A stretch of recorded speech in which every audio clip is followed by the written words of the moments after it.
All right, let's get into these games here, Brad.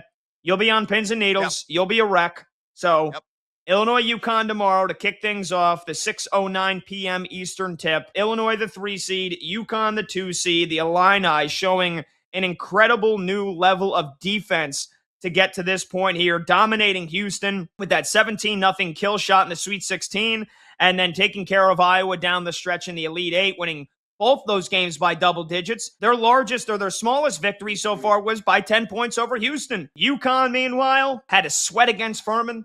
They had to sweat for the first half or so against UCLA.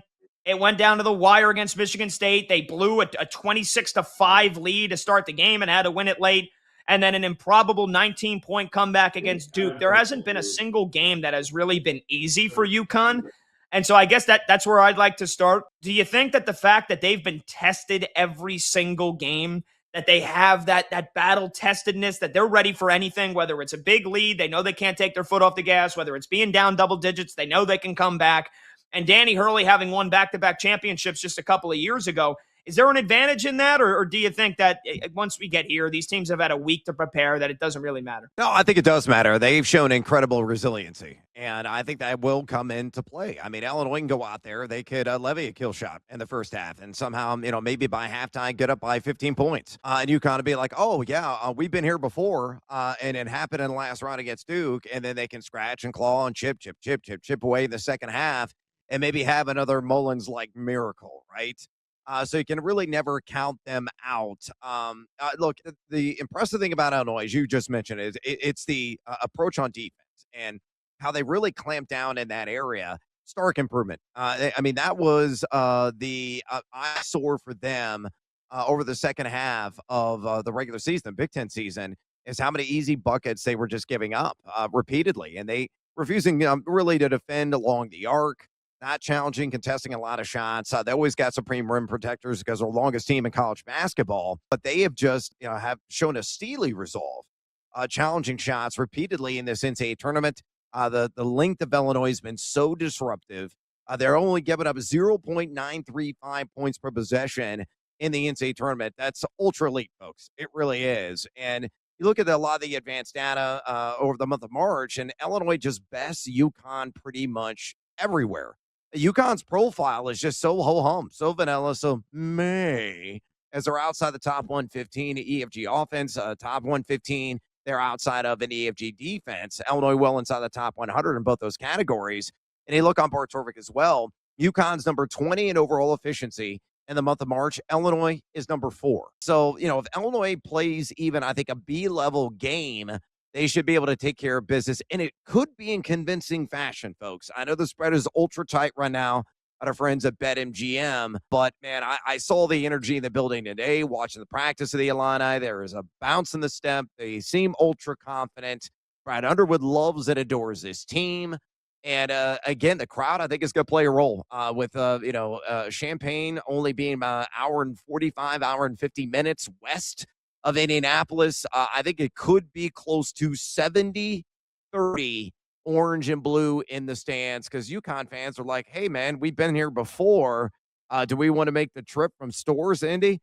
We're cool. We'll watch at a bar. We'll watch it at home with our families. It's not as historic compared to the ILL. Again, we haven't been in the Final Four and since 2005, so it's been 21 years. It's been a minute, Pat, so take care of business, Illinois. Let's get into the X's and O's here. Tarris Reed is going to have a big target on his back because, for UConn in this tournament, they've gotten scoring from a little bit of everybody, right? Alex Caravan is their main leader. He had the one big game against UCLA, but he was really, really quiet for most of the game against Duke, really struggled to shoot the ball. Solo Ball is a guy that was basically on empty in terms of his confidence, and now has since started to play a lot better. Braylon Mullins, the freshman, again, the miracle legendary game-winning shot from the logo. Silas Demery was playing hurt in the beginning of the tournament, and he's basically like a gladiator. But Tarris Reed has been their consistent force here, no matter who they've played.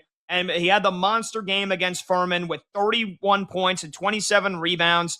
Had a double-double against UCLA, had 20 points against Michigan State, had 26 points and 9 rebounds against Duke. But the one big thing that we've talked about for weeks now with your ILL is their length, their size. their ability to shut down teams in the paint here, especially in this tournament. The Ivicic brothers standing basically 7 feet tall.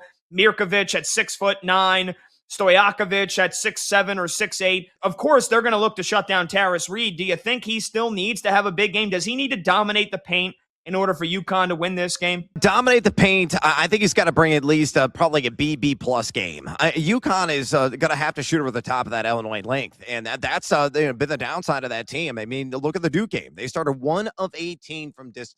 That's unacceptable, inexcusable. They can't have a repeat, bricklaying. Otherwise, they're going to get waxed. So, yeah, I think Tarris Reed is going to have to, bring the noise and bring the thump.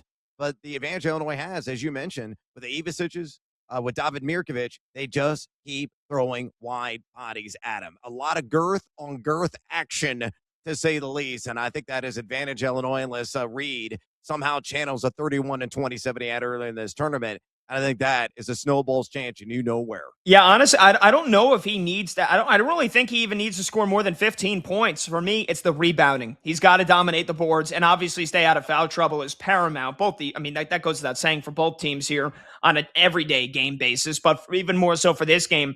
You lose Tarris Reed, 2 fouls in the first 10 minutes of this game. Illinois is going to destroy UConn in the paint.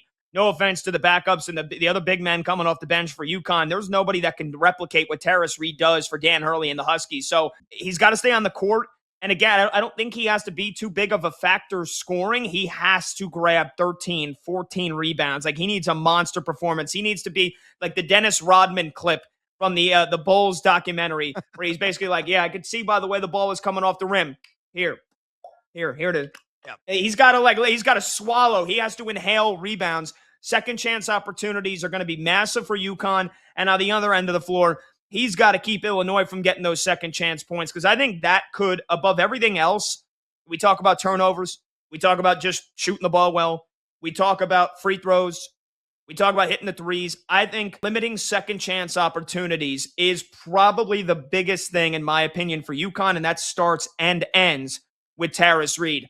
Again, I don't know if he's got to score more than 15. He's got to have one of his biggest nights. Like he did, not 27 rebounds against Furman, but 13, 14 rebounds. That's what might end up taking that. And dodge whistles, right? He's got to stay on the floor because if the whistles rack up, UConn doesn't have a whole lot of front court depth, and they will not be competitive if the whistles play a major factor in this game. I'm with you. And I think you bring up a great point about Illinois being a second chance team. I mean, they're generating a second chance on nearly 37% of their possessions here in the month of March. And that is one of their calling cards, has been all season.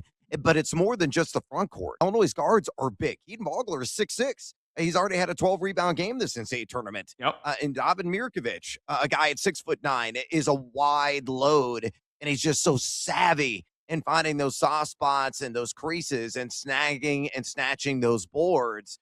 Kyla Boswell gets down and dirty. He's had a couple of key offensive rebounds. Hell, Jake Davis with his big bushy hair has gotten his nose dirty and got some second chance opportunities as well. So it is a collective effort by Illinois.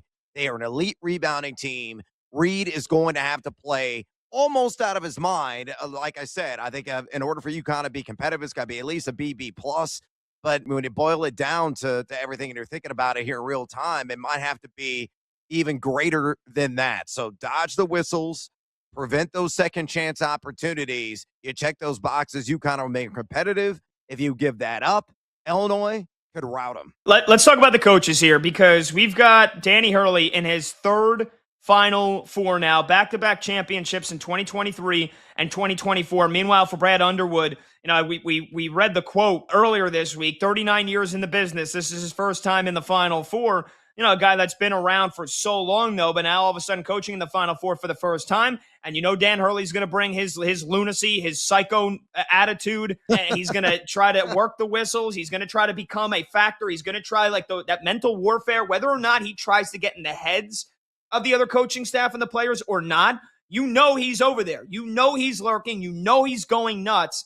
Brad Underwood is kind of more calm and collected. I mean, everybody is compared to Danny Hurley. So does that get to Brad Underwood, knowing that he's got a guy that at this stage he rarely loses once he gets here?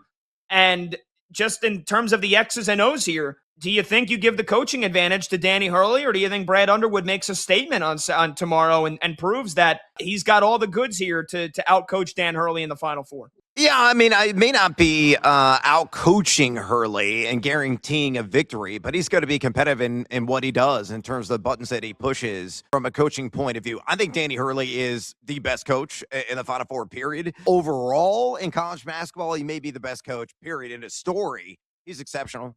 X's and O's, a phenomenal recruiter. And yes, he may be insane in the membrane, and maybe there's going to be another head hug, as Hurley himself called it, with one of the officials there calling the Final Four. Despite him being an absolute maniac at times, he's just a phenomenal coach.